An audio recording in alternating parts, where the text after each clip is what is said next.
sorrow surrounds me, though there be trials, still I can sing. For I have this treasure, my God rests within me, and I am determined to live for the King. I am determined to be invincible till He has finished His purpose in me, and nothing shall shake me, for He'll never forsake me. I am determined to live for the King.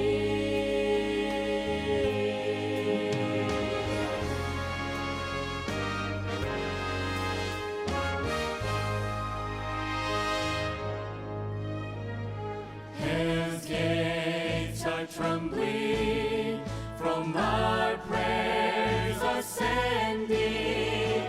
Darkness is crumbling from praises we sing.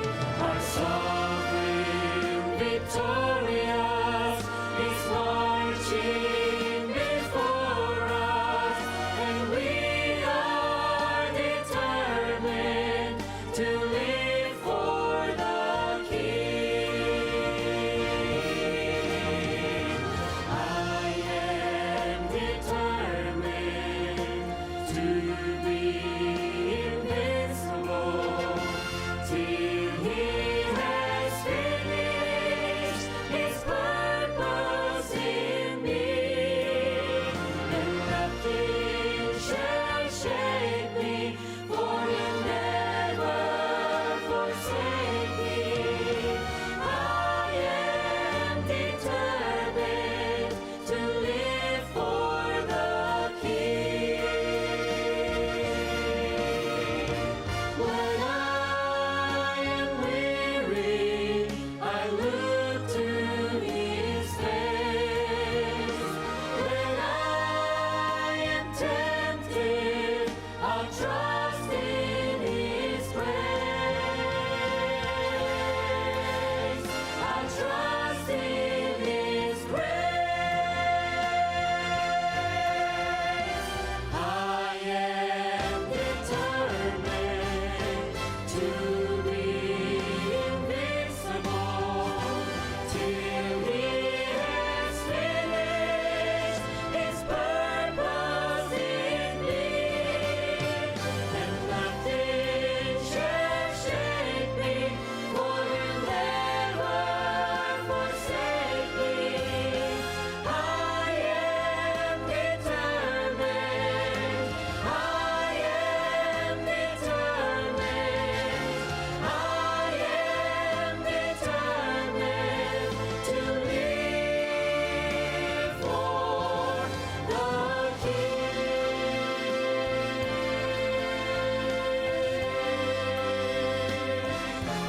I will live for the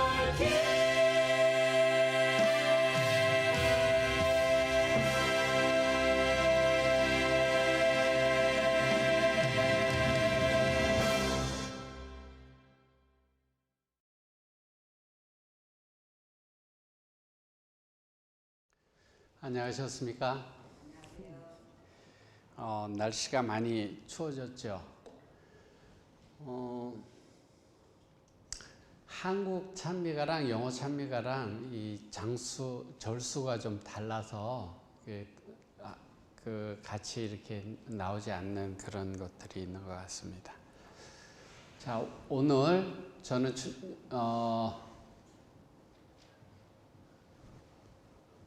저는 시편 149편 3절 말씀과 또 시편 150편 4절의 말씀으로 말씀을 시작하려고 합니다.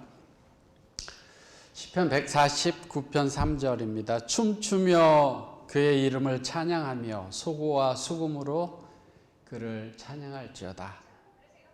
시편 150편 4절입니다. 소고치며 춤추며 찬양하며 현악과 퉁수로 찬양할지어다. 시편 기자는 춤을 추며 찬양하고 악기를 이용해서 찬양하자 그렇게 노래하고 있습니다. 제가 TV를 잘 안 보니까 잘 모르는데요. Dancing with the Stars라고 하는 ABC 방송에서 하는 했는지 하는지 잘 모르겠는데 그런 프로그램이 있어요. 근데 저 프로그램에는 제가 제대로 본 적 없지만 유명한 사람하고 춤 잘 추는 사람하고 같이 이렇게 한 팀을 해갖고 이렇게 같이 춤을 이렇게 하는 경기 같은 것인데요. 요즘 젊은 사람들이 어떤 춤을 좋아하나요? 힙합이나 뭐 브레이크 댄스나 한국 사람들이 비보이라고 이렇게 길거리에서 막 이렇게 빙빙 돌고 하는 그런 춤 잘 추죠. 제가 고등학교 다닐 때 저는 뭐 춤 이런 거에 관심이 없었지만 고등학생들이 춤 추는 학생들이 있어요. 그죠? 그래서 소풍 가면 녹음기를 하나 이런 거 큰 거 이거 하나 들고 가서 그 녹음기 이렇게 탁 틀어놓으면 이제 쿵짝쿵짝 노래 나오면 춤추고 그러던 친구들이 제가 기억이 나는데요. 제가 학교 다닐 때 그 친구들이 이렇게 추던 춤 그때 당시 유행하던 거는 고고 뭐 디스코 뭐 그런 거가 유행했던 것 같아요. 교회를 다니면서요 그리스도인이 되고 난 다음에 찬양하고 그 노래 이것은 익숙하지만 춤이라고 하는 단어는 그렇게 익숙하지 않아요. 교회에서 그렇게 많이 이야기하던 그런 단어가 아니기 때문에 익숙하지 않습니다. 근데 성경에 몇몇 곳에 사람들이 춤추는 기록이 있는데요. 성경에 처음 나오는 춤추는 그 기록은 출애굽기 15장 20절에 기록되어져 있습니다. 출애굽기 15장 20절에 보면요. 아론의 누이 선지자 미리암이 손에 소구를 잡음에 모든 여인도 그를 따라 나오며 소구를 잡고 춤을 추니 그렇게 말씀하고 있습니다. 홍해를 건넌 다음에 하나님의 은혜로 홍해를 건넌 다음에 미리암과 여인들이 그 구원의 기쁨의 찬양과 춤을 추고 있는 그런 모습인데요. 그 다음으로는 출애굽기 32장에 금송아지 우상 앞에서 이스라엘 백성들이 춤추는 모습이 성경에 기록되어져 있습니다. 그것을 보고 모세는 아주 진노하지요. 그리고 사사기 11장에 보면 사사의 입다의 딸이 춤추는 그런 기록이 있고요. 사사기 21장에는 베냐민 지파들이 나쁘게 이스라엘 백성들하고 이렇게 싸움을 벌여갖고 다 죽어가고 600명밖에 안 남았을 때 저 사람들을 어떻게 하면 좋을까 걱정하다가 그 다른 여인들이 이렇게 춤을 추면 너희들이 와서 이렇게 데리고 가서 아내를 삼아서 베냐민 지파를 이어가라고 하는 그런 곳에 춤추는 이야기가 기록되어져 있습니다.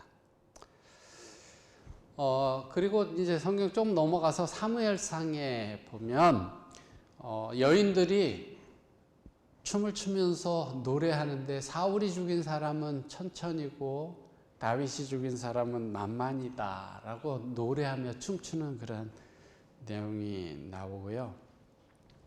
또 다윗이 법궤를 옮길 때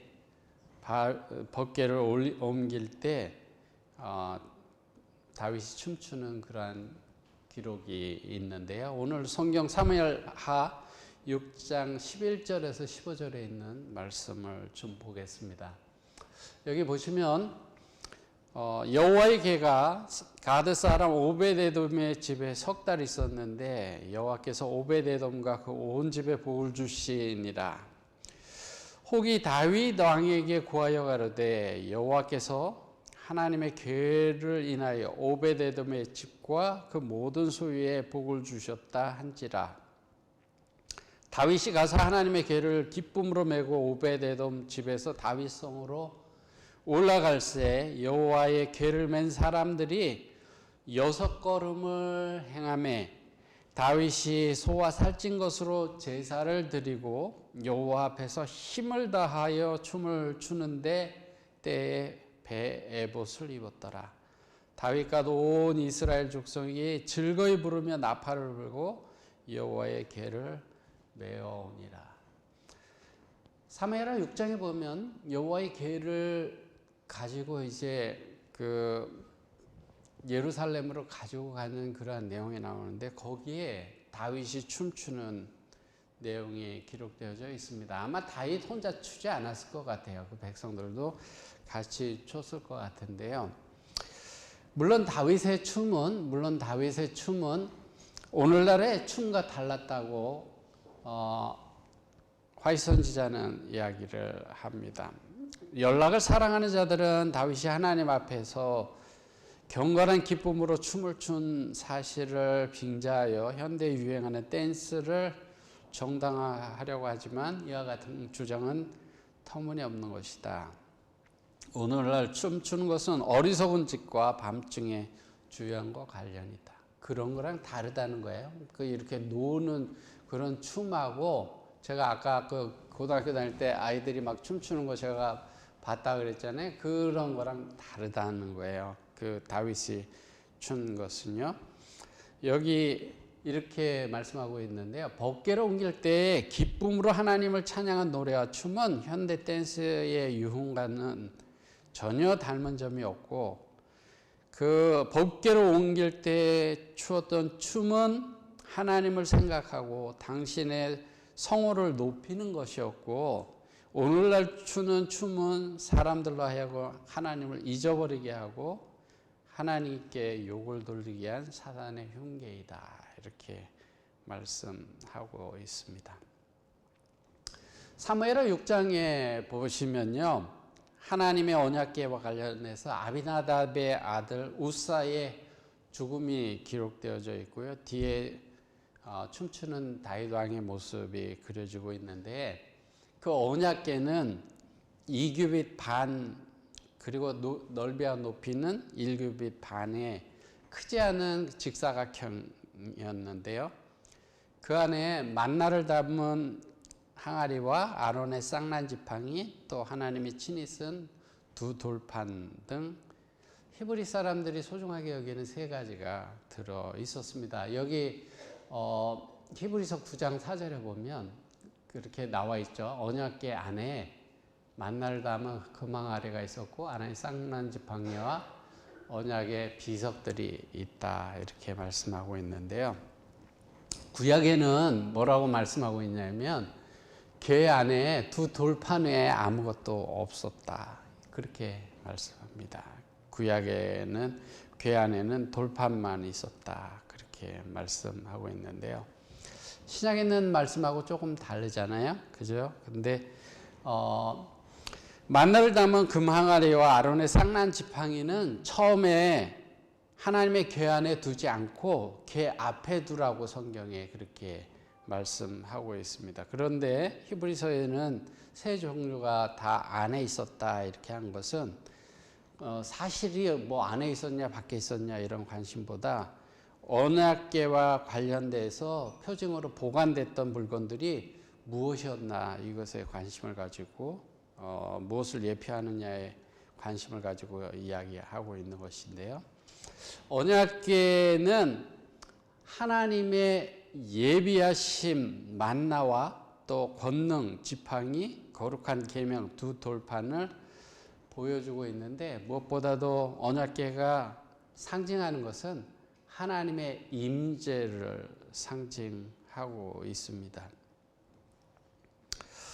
하나님의 임재를 상징하는 그 언약궤를 블레셋에게 빼앗긴 후에 블레셋 사람들이 재난 때문에 언약궤를 돌려주게 되었을 때요, 법궤가 돌아와 아비나답의 집에 굉장히 오래 있게 되었습니다. 사무엘상 6장에 보면 언약궤가 블레셋 사람들 지방에 뺏겨서 그 사람들이 갖고 있었던 기간이 7달이었다 이렇게 말씀하고 있어요. 법궤를 가지고 나갔다 뺏겼죠. 그래서 블레셋 사람들이 가져가서 7달 동안 가지고 있었는데 여러 가지 사건들이 많이 있었잖아요. 그래서 이제 할 수 없이 돌려보내게 되는데 성경 사무엘상 7장에 보면요, 걔가 기랏 여아림에 들어간 날부터 20년 동안을 오래 있은지라 이스라엘 온 족속이 여호와를 사모하니라 이렇게 말씀하고 있는데요. 언약궤가 이렇게 빼앗기고 제자리를 찾지 못한 그 기간이 어떤 사람들은 한 70년 정도 된다 이렇게 이야기를 합니다. 사울이 왕 되기 전에 뺏겼죠. 사울이 왕 되기 전에 뺏겼고 사울이 왕을 한 기간이 40년 동안 왕을 했잖아요. 40년이 지나고 다윗이 왕이 돼서 정리 좀 하고 난 다음에 이제 걔를 가지고 오는 거잖아요. 그러니까는 어떤 학자들은 그거는 한 70년 정도 걔를 가지고 오지 못했다 이렇게 이야기를 하고 있습니다. 다윗이 왕자에 오르자마자 이제 언약궤를 가지고 오는 것, 그 예루살렘을 도성으로 삼고요. 그 다음에 예루살렘에 사실은 그 여부스 사람들이 살고 있었죠. 굉장히 강한 성이었는데 그것을 빼앗고 난 다음에 이제 그것을 도성으로 삼고 언약궤를 가져오는 것을 가장 중요한 과제로 삼고 그 일을 하는데 3만 명의 백성들을 초청했습니다. 그래서 3만 명의 사람들이 그 언약궤를 가지고 오는 그 일에 이제 나오게 되는데요. 아비나답의 집에서부터 수많은 사람들이 모였는데 거기서 예루살렘까지 거리가 20km 정도 되니까 한 50, 한국으로 하면 50리를 이제 가지고 가야 되는 것이었는데요. 우사와 아히오가 수송 임무를 맡았고 소가 끄는 수레에 언약궤를 싣고 그 3만 명의 사람들과 함께 행진하기 시작했습니다. 언약궤는 그 아비나답의 집에서 수레에 싣고 앞에서는 아효가 또 뒤에서는 우사가 이렇게 갔고요. 그 뒤에 다윗이 따르고 백성이 따르고 수금과 비파와 소금, 양금, 재금 등 여러 악기를 연주하면서 가게 됐습니다. 그런데 낙원의 타작마당에 도달했을 때 소가 띄움으로 우사가 붙잡았다가 궤 곁에서 죽게 됐고요. 행사가 엉망이 되게 됐죠. 백성들 돌아가고 다윗 왕도 예루살렘으로 돌아갔습니다. 부자 선지자는 뭐라고 얘기하고 있는가 하면 그 기뻐하던 군중들은 공포에 사로잡혔고 다윗은 깜짝 놀라 몹시 당황했다 그렇게 기록하고 있고요. 왕은 깊은 고민에 빠졌습니다. 여호와의 궤가 어찌 내게로 오겠는가 그런 고민을 했지만 3달 후에 다시 궤를 옮기게 되는데요. 다윗은 그 3달 동안에 무엇이 문제였는지를 살펴보고 알아보고 그 답을 얻었던 것 같습니다. 그래서 이제 궤를 옮기면서 다윗이 하나님 앞에서 춤을 추는데 힘을 다해서 춤을 췄다 이렇게 성경은 기록하고 있습니다. 좋은 일이죠. 법궤를 옮기는 것은. 근데 왜 그러한 일에 하나님께서는 우사의 죽음을 허락하셨을까? 우사의 죽음에 교훈이 있는데요. 하나님은 오직 그의 거룩하신 뜻에 따라 임하신다라고 하는 사실이에요. 하나님은 언약궤를 보살피고 나르는 일에 대해서 구체적인 지시를 주었습니다. 오직 제사장만 가까이 갈 수 있고 맨손으로 들어서도 안 되고 아카시아 나무로 만든 채를 써서 이렇게 채를 껴서 들어야 했습니다. 성경에 분명하게 그렇게 말했습니다. 고아 자손이 맬 것이라고 그렇게 말씀했습니다. 우사는 아마도 이 사실을 잘 알고 있었을 것이지만 법궤가 오랫동안 바깥에 있었다 그랬잖아요. 그래서 우사는 법궤 곁에서 아마 자랐을 겁니다. 그래서 언약궤를 옮기는 날 우사의 마음속에서는 이것이 하나님의 임재를 상징한다 이런 생각을 가지고 있는 것이 아니고 하나의 궤짝을 옮기는 거다 이런 겸손한 마음을 가지고 있었던 것이죠. 그래서 그 우사는 그냥 하나님의 말씀대로보다는 편리함을 선택한 것입니다. 하나님의 말씀은 분명히 제사장들이 그 채를 껴서 들게 되어 있었지만 이 우사는 어떻게 해요? 옛날에 블레셋에서 그 법궤가 올 때 블레셋 사람들이 나귀에 태워갖고 이렇게 소에 태워서 이렇게 보냈으니까 나도 그렇게 끌고 가면 되겠구나 이렇게 생각했던 것이죠. 그래서 제사장이 매지 않고 황소가 끌게 했습니다. 우사에 있어서는요 순종도 없고 제사도 없고 편리함만 생각했습니다. 괴를 모셔오는 방법에 대해서 무지했다는 것인데요. 아무리 좋은 일이라고 하더라도 그 동기가 선해야 되고 과정이 하나님 보시기에 선한 과정이 있어야 돼요. 내 생각, 내 방법대로만 하면 안 되고 결과가 아무리 좋다고 하더라도 과정을 아무렇게나 해서는 안 된다라는 거예요.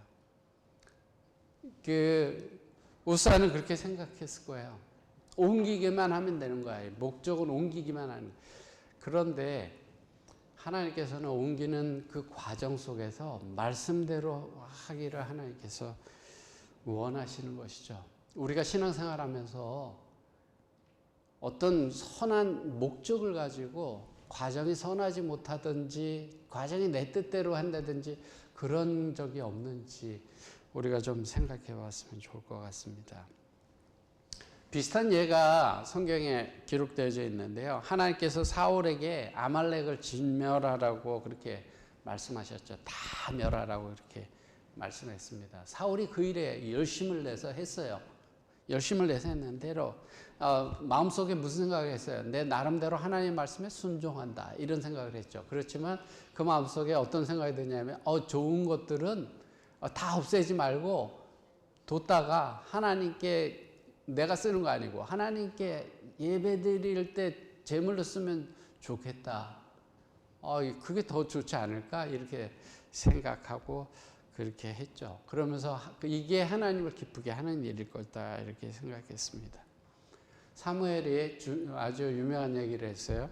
순종이 제사보다 낫다 그렇게 책망을 했습니다. 하나님께 제사 드리는 것이 먼저가 아니고 하나님의 말씀을 순종하는 것이 우선이다라고 하는 것이에요.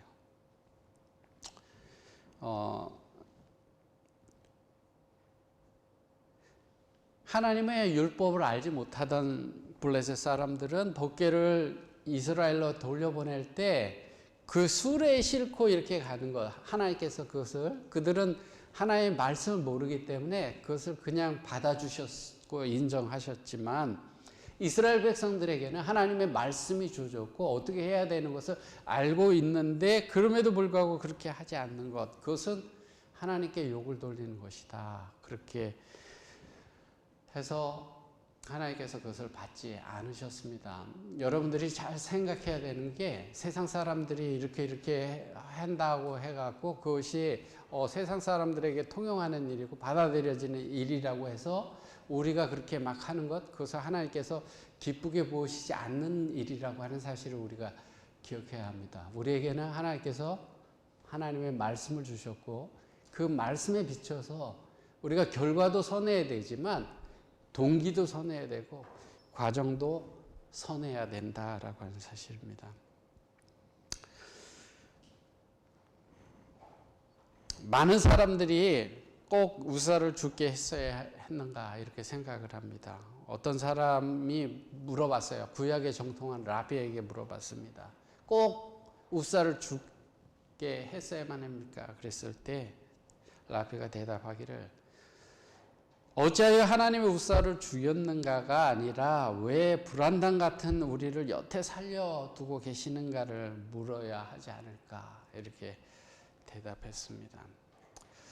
우사의 목숨을 잃은 그 사건은 장면은 편리함을 쫓는 우리에게 엄숙한 경고를 오늘날 주고 있다라고 하는 사실이에요. 우리가 편리함을 따라서가 아니라 말씀을 따라서 살아가야 한다라고 하는 사실입니다. 화이트보이는 우리는 우사가 왜 죽었는지에 대해서 성경에 아주 세밀하게 설명하고 있지 않기 때문에 어떤 사람은 왜 꼭 그래야만 했는가 이런 생각을 갖게 되지만 하나님은 그 영감의 글을 통해서 이렇게 설명합니다. 우사는 법궤를 오래 대하다 보니 친숙함 때문에 그 속에 불경의 정신이 자랐고 무례를 범했고 하나님께서 지시하신 명령이 중요하다는 것과 불경죄가 얼마나 무서운 것인가를 이스라엘 사람들이 깨달아야만 했다라고 하는 사실이에요. 그리고 인간은 단지 외부밖에 보지 못하는데 하나님은 마음을 보시는데요. 우사에게 있어서는 그의 마음이 하나님과 바른 관계에 있지 않았고 법궤를 만지는 행동은 주제넘는 일이었고 만약에 우사의 죄를 처벌하지 않고 넘어간다면 그 죄는 다른 사람들에게 번져서 다른 사람들이 그렇게 더 많이 과감하게 하나님의 말씀과 다르게 그렇게 했을 것이고 우사의 죽음을 통해서 하나님께서는 사람들에게 엄숙한 순종을 요구하신다라고 하는 사실을 가르쳐주는 경고가 됐다라고 하는 사실이에요. 그래서 성경에 우사의 이야기는 우리가 보면 어떤 부분은 좀 이해가 안 된다고 이렇게 생각할 수도 있고 사랑의 하나님께서 한번 용서해 주셔도 되지 않았을까 이런 마음을 가질 수도 있을지 모르겠지만 그것은 많은 사람들에게 경고를 하고 많은 사람들을 잘못된 길에 빠지지 않도록 하나님께서 하시는 일이었다 이렇게 말씀하고 있습니다. 또 다른 곳에서는 소가 날 때니까 우사가 화를 냈고 법궤를 하나님께서 보호하시지 못할 것처럼 하나님에 대한 불신을 나타냈다 이렇게 말씀하고 있습니다. 그리고 우사에게는 오만의 큰 죄가 있었다 이렇게 말씀하고 있습니다. 한 사람의 죽음이 백성들을 회개토록 인도하여 무수한 사람에게 내릴 형벌을 미리 예방할 수 있었다. 하나님께서는 그 한 사람을 심판을 하심으로 많은 사람들을 구원하는 길을 선택하신 것. 그 한 사람을 용서하고 살림으로 많은 사람들이 죄짓고 죽어가게 하시지 아니하시고 그 한 사람을 심판하심으로 많은 사람을 구원하는 그러한 일을 하셨다라고 말씀하고 있는데요. 우리가 사실은 하나님께서 계획하시고 하나님께서 보시는 것을 우리가 다 알지 못하잖아요. 다 알지 못하고 다 보지 못하기 때문에 어떠한 일들에 대해서 우리는 무슨 생각을 하냐면 하나님께서 왜 이렇게 하셨을까? 공평하지 않다. 뭐 이런 뭐 여러 가지 생각들을 할 수가 있는데요. 근데 그 하나님의 생각은 우리 생각보다 훨씬 크시고 훨씬 선하시다라고 하는 사실을 우리가 생각해야 합니다. 우사의 죽음은 하나님의 정확한 명확한 명령을 범한 데에 대한 하나님의 형벌이었다고 부조와 선지자에 말하고 있습니다.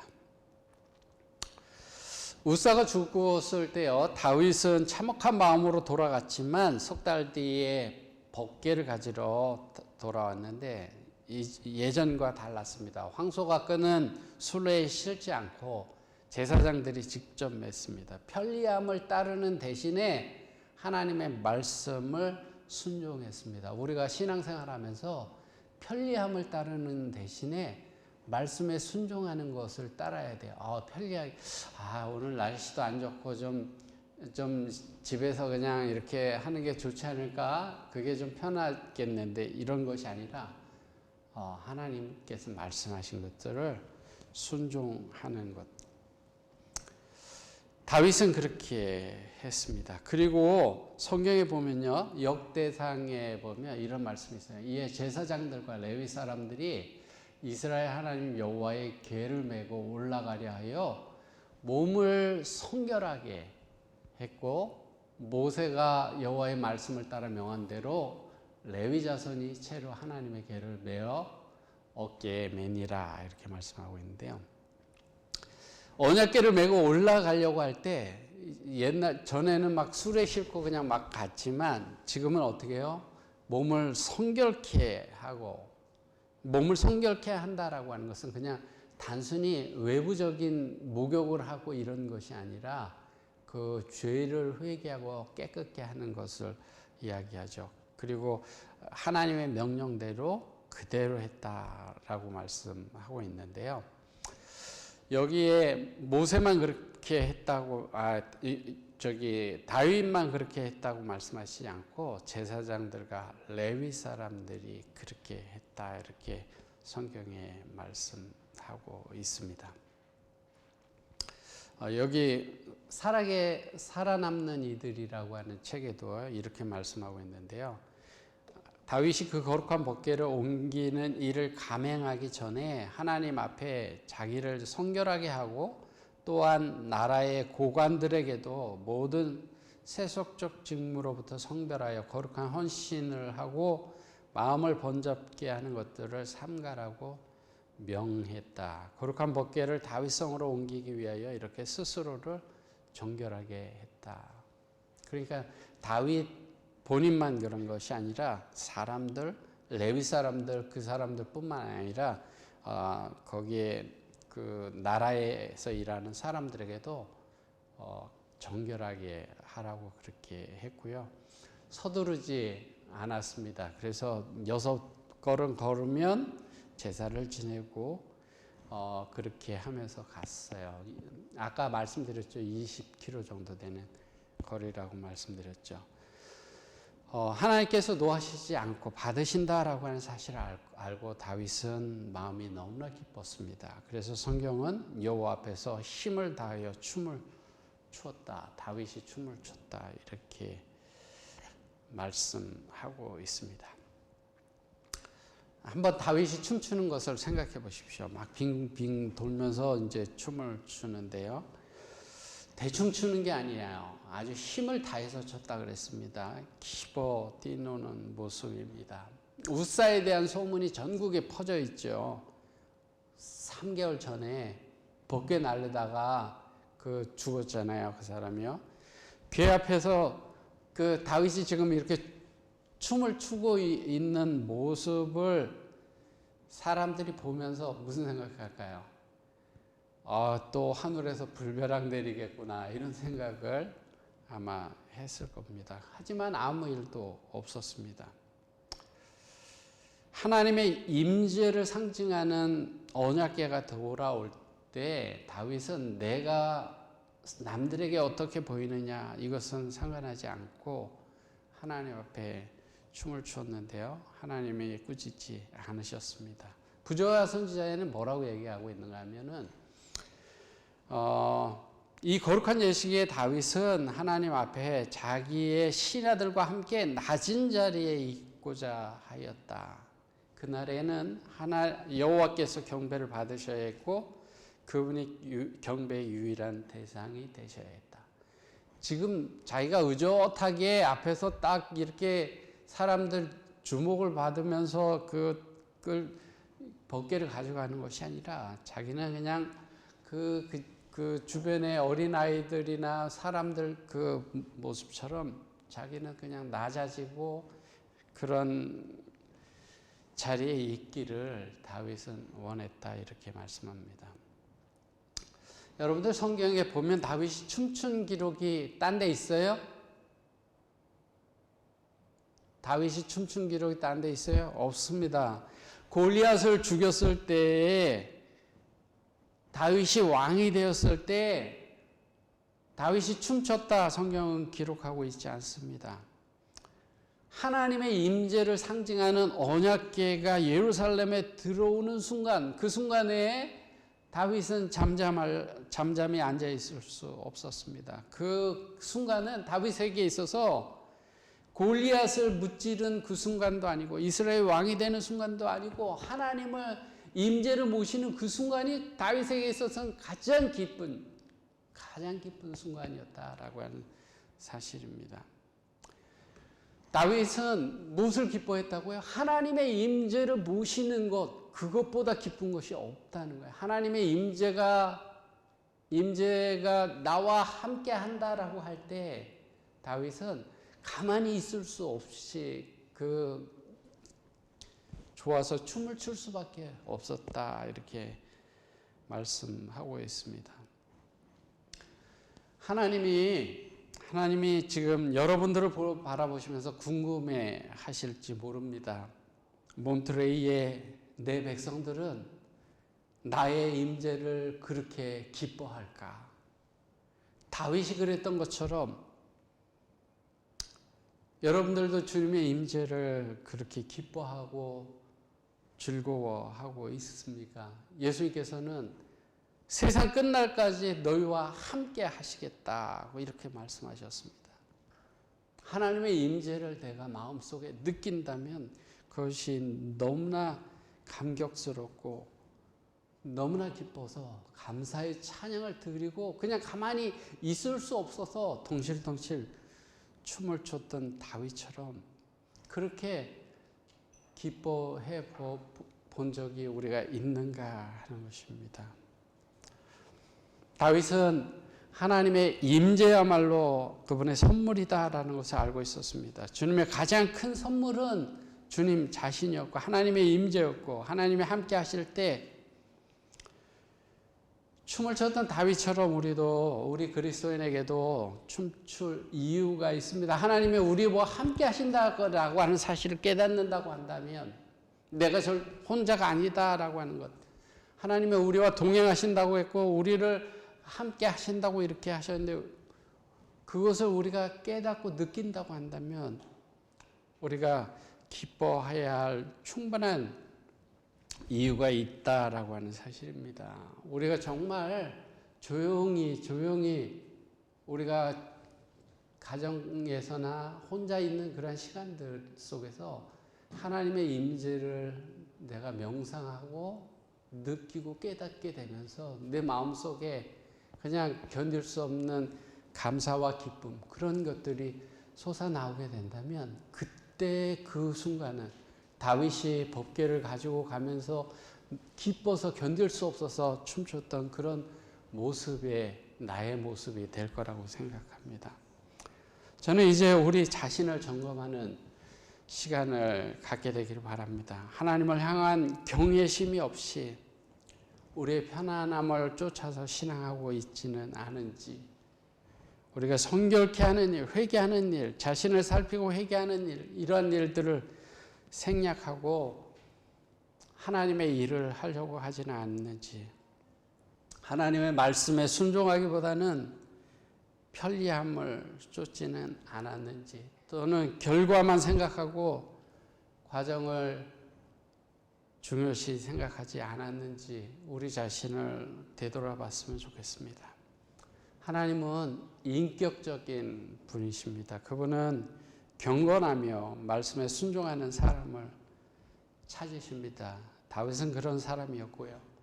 오늘 우리가 그런 사람이 되기를 하나님께서 원하십니다.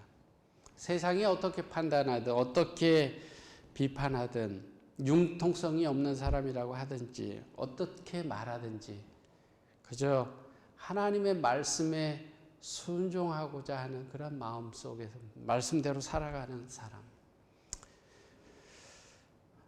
그런 삶을 살게 될 때 함께 하시는 하나님, 그 하나님으로 인해서 우리가 다윗처럼 기뻐하는 삶을 살 수 있습니다. 우리의 삶이 하나님으로 인해서 기뻐하는 삶을 사는 우리가 되기를 바랍니다. 정말 하나님을 잘 믿는 백성의 특징은, 그 특징 가운데 나타나는 것은 기쁨이라고 하는 거예요. 기쁨, 감사와 기쁨이라고 하는 것입니다. 다윗 왕이 그 하나님의 임재를 상징하는 법궤를 옮길 때 그것을 받아주신 하나님께 감사하는 마음과 또 그 마음속에 일어나는 그 기쁨을 견딜 수 없어서 춤을 추었던 것처럼 오늘 우리가 뭐 덩실덩실 춤추자고 그러는 것이 아니고 우리 마음속에 그런 하나님의 임재를 느끼면서 그런 감사와 기쁨이 우리 마음속에 가득 차게 되기를 바랍니다. 하박국 선지자가 이렇게 이야기를 했습니다. 나는 여호와로 인하여 즐거워하며 구원의 하나님으로 인하여 기뻐하리로다. 지금 형편 없지만 하나님 때문에 즐거웠고 하나님 때문에 기뻐한다. 이렇게 고백했던 하박국 선지자의 기쁨의 고백이 오늘 우리의 고백이 되기를 바라면서 말씀 드리겠습니다.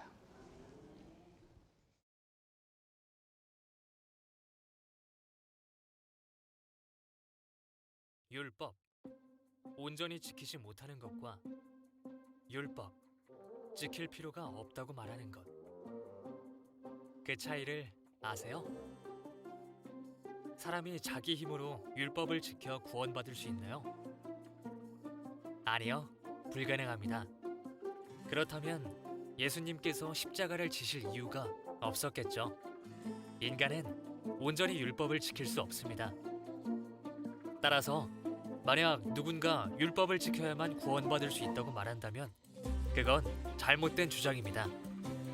하지만 율법, 계명을 지키려고 노력하는 것은 어떨까요? 그건 예수님을 사랑하기 때문에 그분의 말씀을 기억하고 따르려는 진실한 마음의 표현이라고 볼 수 있습니다. 그러니까 계명을 지킨다는 건 예수님을 향한 사랑을 표현하는 가장 자연스러운 방법이 되는 겁니다. 사랑하기 때문에 예수님의 말씀을 기억하고 그분의 말씀을 따라 살고 싶어지는 거죠. 하지만 아무리 노력해도 인간은 스스로 율법을 지킬 수 없습니다. 그렇다고 걱정할 필요는 없습니다. 그래서 십자가가 있는 거니까요. 여기서 잠깐! 우리가 율법을 이야기할 때 한 가지 꼭 주의해야 할 점이 있습니다. 율법을 지키지 못하는 것과 율법을 지킬 필요가 없다고 말하는 것은 완전히 다른 문제라는 겁니다. 예를 들어 안식일을 지키지 못하는 것과 안식일을 지킬 필요가 없다고 말하는 것, 그것은 완전히 다른 차원의 문제입니다. 인간 스스로 율법을 온전히 지킬 수 없는 것은 명백한 사실이지만 성경에 기록된 하나님의 말씀을 인간이 임의로 무시 혹은 변경하는 것은 반기독교적인 행동이기 때문입니다. 이것이 율법을 이야기할 때 우리가 반드시 주의해야 할 점입니다. 이제 아시겠나요? 지키지 못하는 것과 지킬 필요가 없다고 말하는 것의 차이를.